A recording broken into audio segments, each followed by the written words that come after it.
welcome back. It's another episode of Anchored, and I'm really excited that we get to spend this time together. And so I hope you're wondering what this jar is all about, because we're going to learn some things from what's in this jar. So let's dive in. It's time to get anchored. Well, there's nothing really fancy about what I put in this jar. This is just some plain water with some blue food coloring, and all I want is for this to represent our world. And it looks quite beautiful, actually. And I think there's a lot of things about our world that we think is beautiful, and we should. God created this world, and He created beauty, and He wants us to see the beauty in it. But we've also taken time to talk about how sin has entered this world, and it has brought some things that are not so beautiful.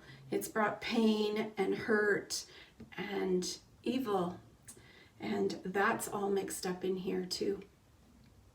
Now, if I were to ask you, what is God? Can you tell me what is God?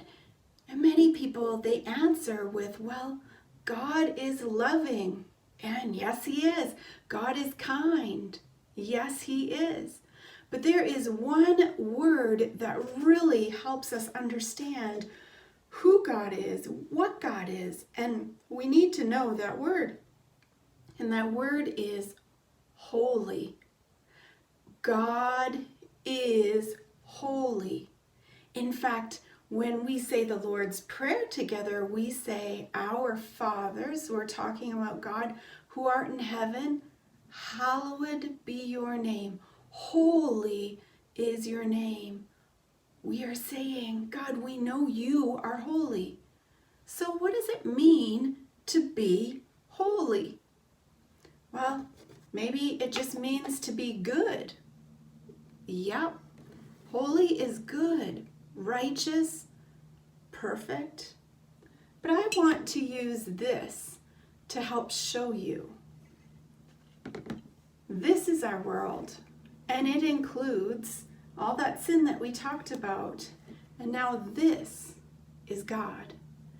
And God is holy. So let's add Him to this for a moment, and let's see what happens. We just have to wait a minute, and maybe you can see it already happening. Do you see something that's happening?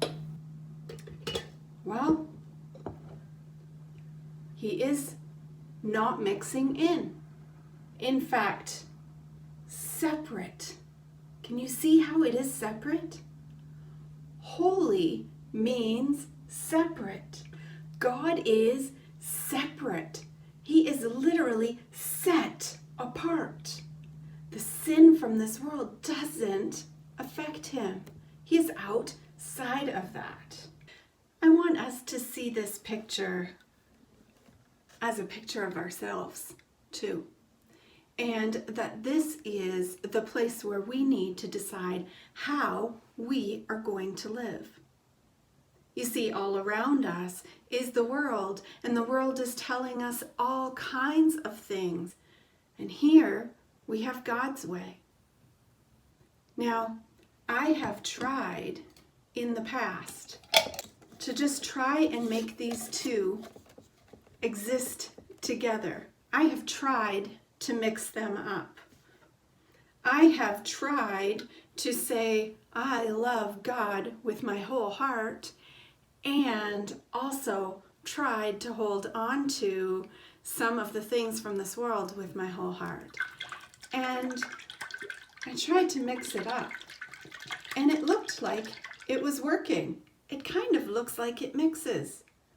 But the longer I let this sit, the more you will see that it is separate, and that it actually is impossible to permanently mix these two.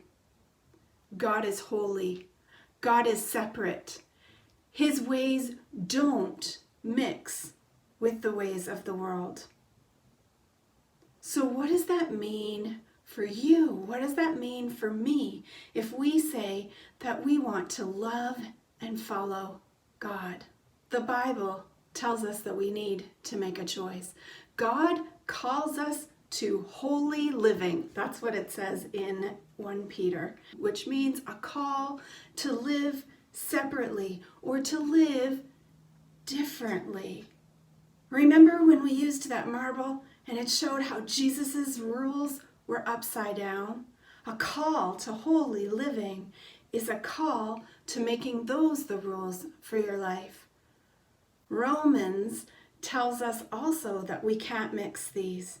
It says, don't be conformed, don't be mixed with the patterns of this world, but be transformed, be changed by the renewing of your mind so that you will know God's will.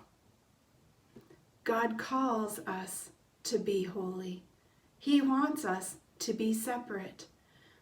His rules for our lives are often different than the rules that the world has.